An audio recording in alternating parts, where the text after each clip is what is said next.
नमस्कार, मैं हूं ऋषिपाल खजाना। हंसा देहाती रागनी चैनल पर आप सभी का स्वागत है। देशवासियों, उस घटना से वाकिफ करा रहे हैं जिसने हिंदुस्तान को हिला के रख दिया। क्या मंजर था गाजीपुर बॉर्डर का। रात के 12 बज रहे थे और वहां पुलिस ने घेरा डाल दिया। लेकिन ये किसान नेता राकेश टिकैत को राष्ट्रीय लोकदल के वरिष्ठ नेता, किसानों के मसीहा चौधरी अजीज सिंह ने फोन पर वाकिफ करा दिया था। सुबह का समय जब यह मंजर हुआ, विवश होकर के राकेश टिकैत जी रोने लगे। पूरे देश को रुला दिया। और सुबह अजीज सिंह ने राष्ट्रीय उपाध्यक्ष अपने सपुत्र जयंत चौधरी को भेज दिया है। आ गए हैं। राम राम टिकैत साहब। राम राम जयंत चौधरी। चौधरी साहब, मैं रात की घटना से आहत होकर के आपके पास आया हूँ और जो आंसू रात आपके टपके हैं वो आंसू नहीं है, वो चिंगारी बनकर इस भारत सरकार को किसानों और मजदूरों की एकता के सामने झुकने पर विवश कर देंगे। क्योंकि सरकार ने भी अब कोई कोर कसर छोड़ नहीं रखी है। सरकार ने भी ये सोच लिया है कि हमेशा हमेशा इस भारत के सिंहासन पर हम ही विराजमान रहेंगे। लेकिन ऐसा बिल्कुल नहीं है चौधरी साहब। अब आप अकेले नहीं हो, ये सारी किसान मजदूर जाति आपके साथ कंधे से कंधा मिलाकर खड़ी है पीछे। हमारा कहना है जयंत चौधरी कि हम वो बंजारे हैं जो रिश्तों की तिजारत नहीं करते। सुना, हम वो बंजारे हैं जो रिश्तों की तिजारत नहीं करते और हम वो शख्स हैं जो दिखावे की मोहब्बत नहीं करते। अब तुम भी आ गए। याद रहे, ये जीतना है मैदान हर तरह से हमको, क्योंकि हम कभी अपने कबीले की बगावत नहीं करते। सुनिए मेरी बात।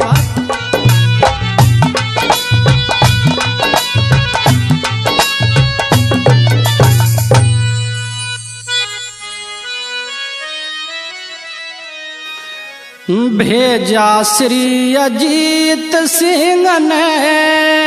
मैंने बताया नहीं, वो चौधरी अजीत सिंह को रातों नींद नहीं आई होगी और उन्होंने मुझे सही रात के 8 बजे मुझे फोन किया था, सावधान रहना, इस बॉर्डर को मैं छोड़ देना। यदि बॉर्डर छोड़ दिया तो बहुत बड़ा जुल्म खड़ा हो जाएगा। बोलो। सुनिए मेरी बात। भेजा श्री अजीत सिंह ने, स्वागत है। थारी धीर बंधाने, भेज दिए गुंडों नर गुंडे नीचा हमें दिखाने रे, नीचा हमें दिखाने। भेजा श्री अजीत सिंह ने थारी धीर बंधाने, भेज दिए गुंडों नर गुंडे नीचा हमें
बोलिए टिकैत साहब। लगा दो आग पानी में, शरारत हो तो ऐसी हो, और मिटा दो जुल्म की हस्ती, बगावत हो तो ऐसी। सुनिए मेरी बात। तुम जब रोए तुम्हारे संग में सारा देश ही रोया, क्या बूझोगे जयंत भाई, मैं सारी रात न सोया। बब्बर शेर के बेटे तुमने कैसे आप खोया। रात में आके गुंडों ने ऐसा बीज विघन का बोया रे। थारा रो न देख लगे, थारा रो न देख लगे लोगों के दिल दहलाने। भेज दिए गुंडों ने रगुंडे, नीचा हमें दिखाने रे, नीचा हमें दिखाने।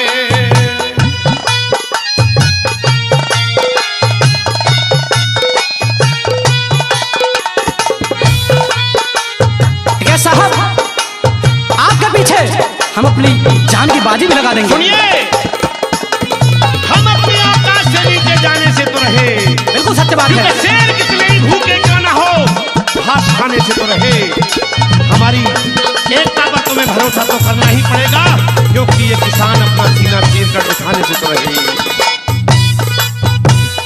थारे ऊपर बड़े भाई ने लगा जान की बाजी। हमदर्दी बन जयंत चौधरी, दिल कर दिया राजी। पूरे देश के अन्नदाता है थारे दुख में साजी। अन्नदाता के ऊपर जालिम कर रहे तीरंदाजी रे। शासन और प्रशासन किया जागी अकल ठिकाने। भेज दिए गुंडों ने रगुंडे, नीचा हमें दिखाने रे, नीचा हमें दिखाने। मेरी बात सुनिए चौधरी साहब, अगर एकता होती है तो वो बंदी हुई बुहारी भी कूड़ा करकट साफ कर देती है। लेकिन सुनो,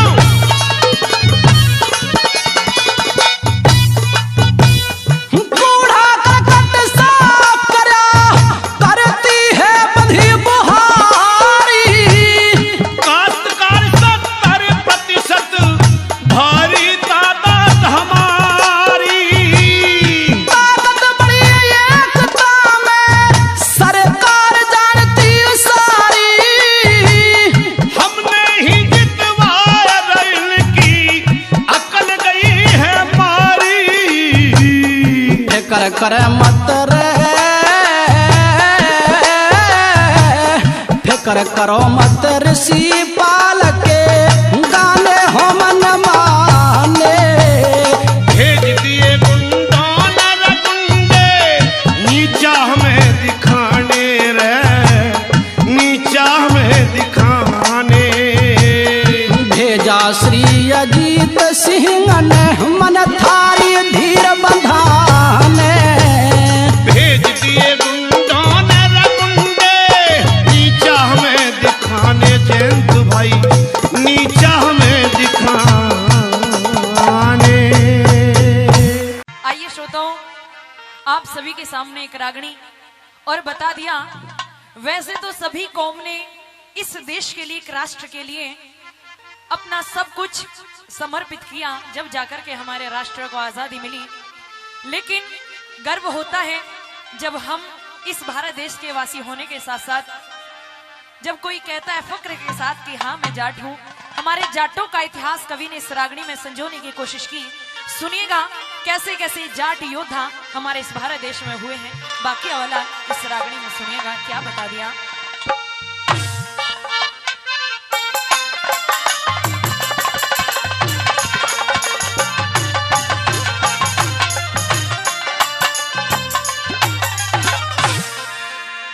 एरे नहीं किसे की करी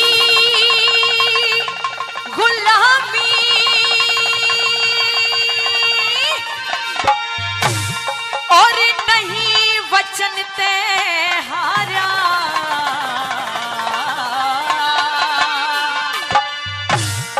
मेरे प्राचीन इतिहास सुना दूं जाट वंश का सारा, मेरे प्राचीन इतिहास सुना दूं जाट वंश का सारा। मेरे नहीं किसी की करी गुलामी, नहीं वंश तुम्हारा, प्राचीन इतिहास सुना दूं जाट वंश का सारा, वो प्राचीन इतिहास सुना दूं जाट वंश का सारा।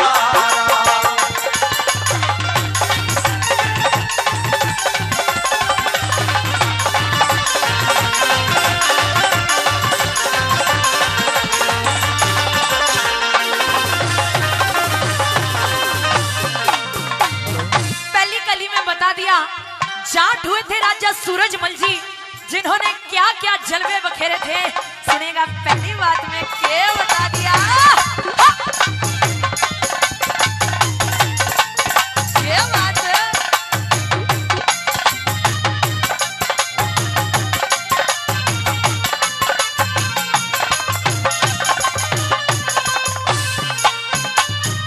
भाई राजा जाट होया सूरजमल, जिसकी धाक चौगर दे ठाटी थी, पकड़ के घिटी मुगलों की उन्हें धरती के मगाटी थी।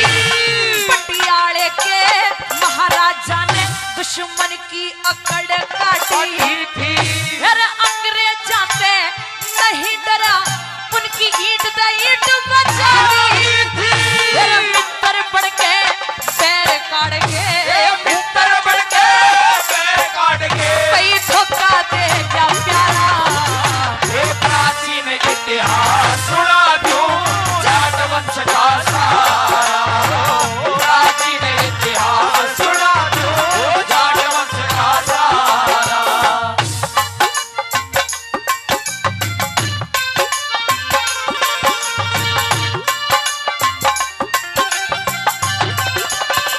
ले माता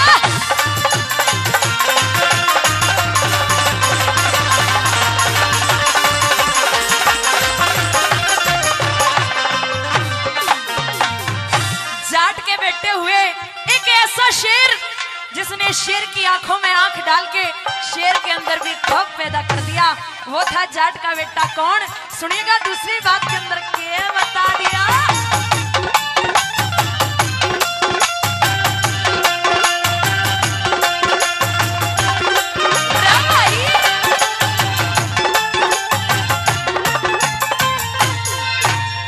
भाई हर फूल जाट चुलानी के ने, हर फूल जाट चुलानी के ने, गौ हत्यारे मारे थे। अरे किशन सिंह के भगत सिंह ने अंग्रेज खूब सुधारे थे। दीनबंधु सर छोटू राम ने देश के जाटी उभारे थे। कई जाट पहलवान होया भगाना, जिन शेर बीच में भारे थे।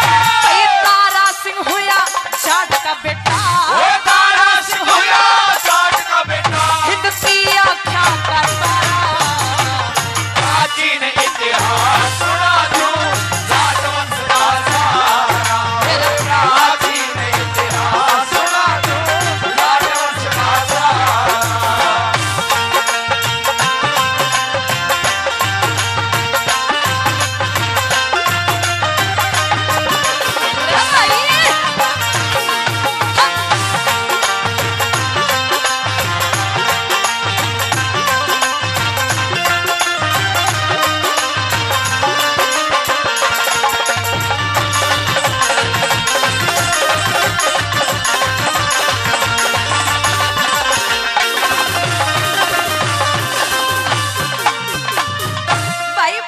पुजारी हैं, ऐसे वैसे मत लेना।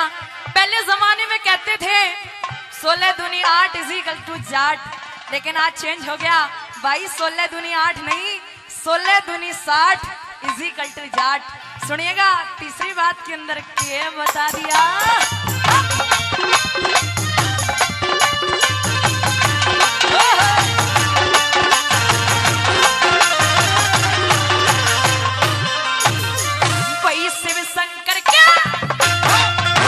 शिव शंकर के वंश से दिखे शंकर के वंशज से हमने काट तो लियो मत रे सते मोड़े मानस सोले दुनिया 8 समझियो मत कह के उल्टे फट जाते हमने जाट बोलियो मत जितनी अड़ियल खाटे से मारी काट तोड़ियो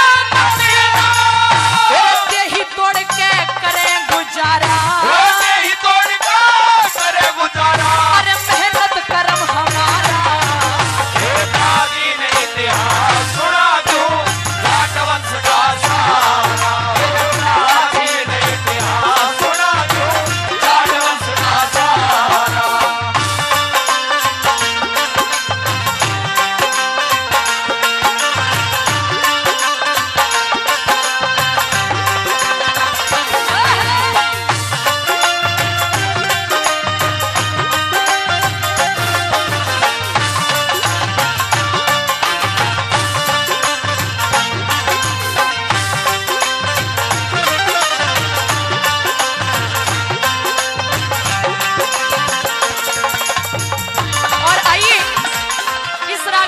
होकर के मोर म्यूजिक कंपनी के निर्माता निर्देशक आदरणीय श्रीमान राजेश मौर्य जी पक्के वाले जाट इस जाटों की रागनी पर खुश होकर के 1100 रुपए देते हैं और आदरणीय शशि भूषण जी जो कि पक्के वाले रियल जाट हैं वो भी 1100 रुपए से इस रागनी पर मान सम्मान करते हैं और आदरणीय देवेंद्र चौधरी जी जलोखरी पिसावा यूपी से वो भी 2100 रुपए इस जाटों की रागनी पर खुश होकर के देते हैं। आइए जाटनी के द्वारा अंतिम लाइन में क्या पेश कर दिया गया सुनिएगा।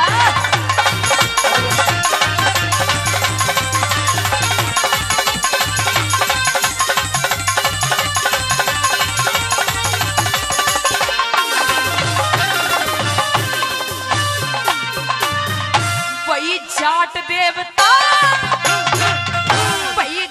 देवता हुए हरिदासी जो भीतर ले मटे रखा जाट पीएम हुए चरण सिंह जिन्हें संसद के पैर रखा जाट मसीहा बाबू देवीलाल ने नहीं किसी पे पैर रखा जाट सेनानी होया मेहर सिंह रुका दुनिया में घेर दिया अशोक सिंह ईसा छंद बनाया अशोक सिंह ईसा छंद बनाया अरे खोल ज्ञान का पिटारा प्राचीन इतिहास सुना दो राजवंश का सहारा प्राचीन इतिहास सुना दो राजवंश का सहारा। अरे नहीं किसी की करी गुलामी नहीं वचन पे हारा प्राचीन इतिहास सुना दो राजवंश का सहारा प्राचीन इतिहास सुना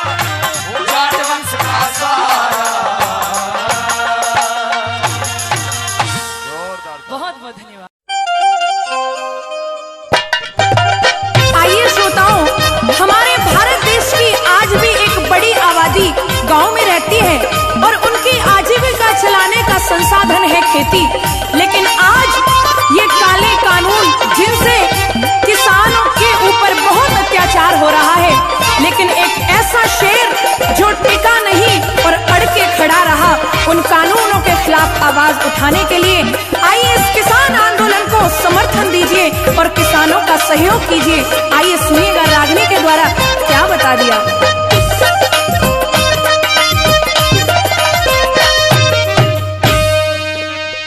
और शेरे हिंद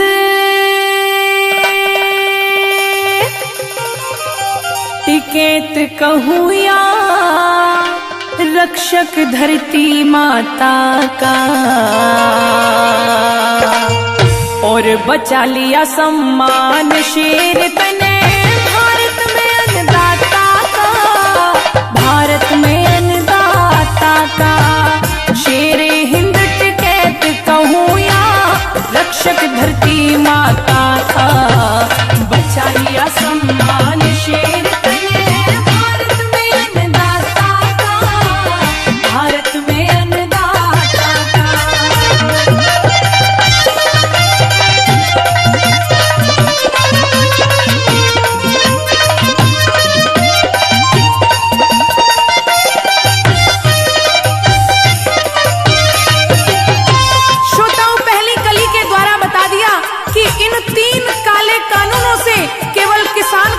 नुकसान नहीं उठाना पड़ेगा, बल्कि मजदूरों को भी इसका नुकसान भुगतना पड़ेगा।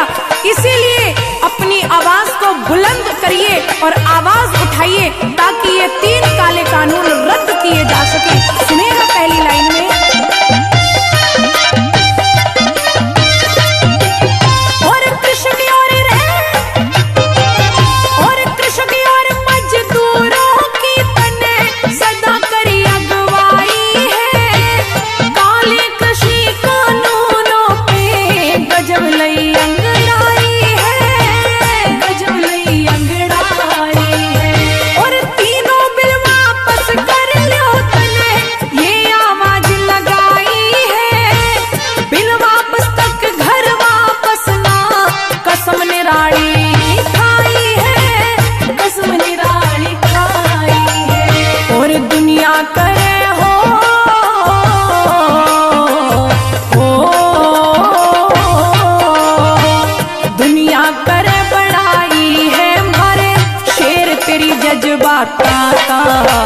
बचा लिया सम्मान शेर बने भारत में अन्नदाता का, भारत में अन्नदाता का।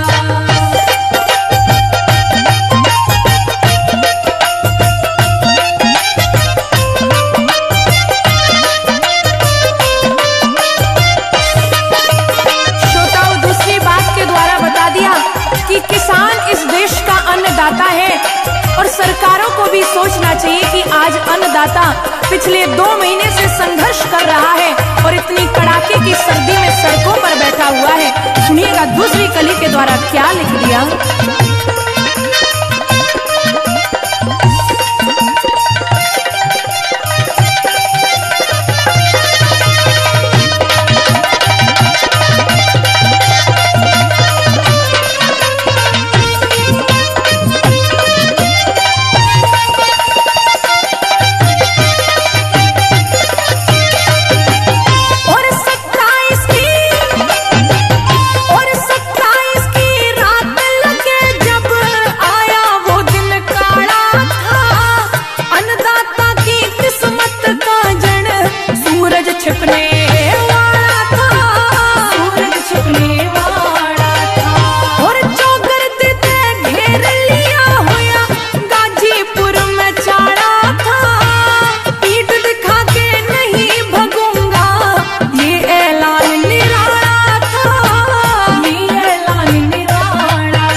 का बचा लिया सम्मान शेर बने भारत में अन्नदाता का, भारत में अन्नदाता का।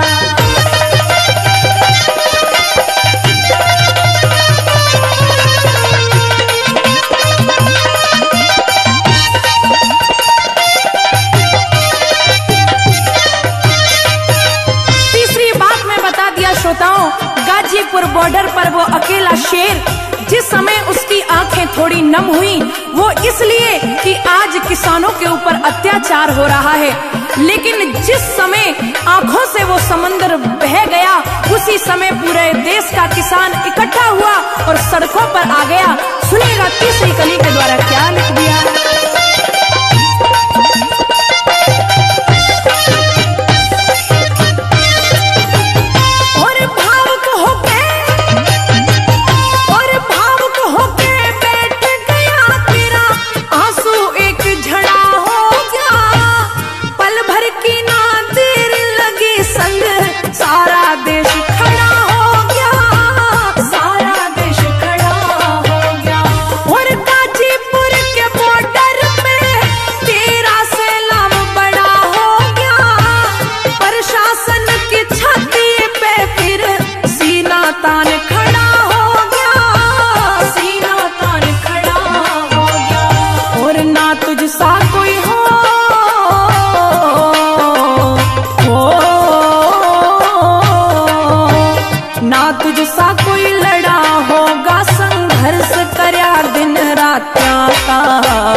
होता है तो याद करिए इतिहास को।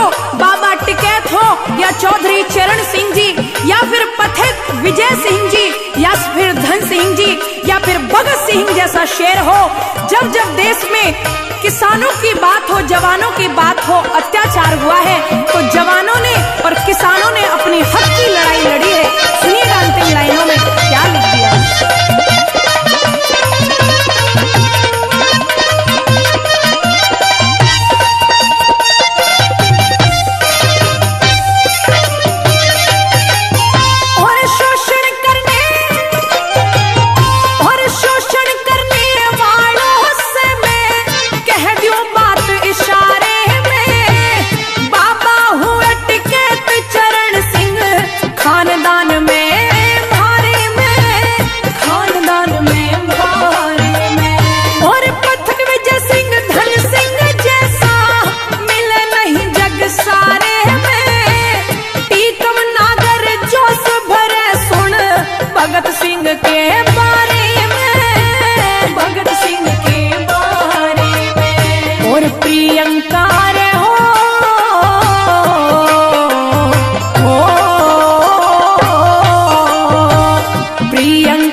बचा लिया सम्मान शेर तने भारत में अन्नदाता का, भारत में अन्नदाता का। शेर हिंद टिकैत कहूँ या रक्षक धरती माता का, बचा लिया सम्मान शेर तने भारत में अन्नदाता का, भारत में अन्नदाता का। शेर हिंद टिकैत कहूँ या रक्षक धरती माता का, बचा लिया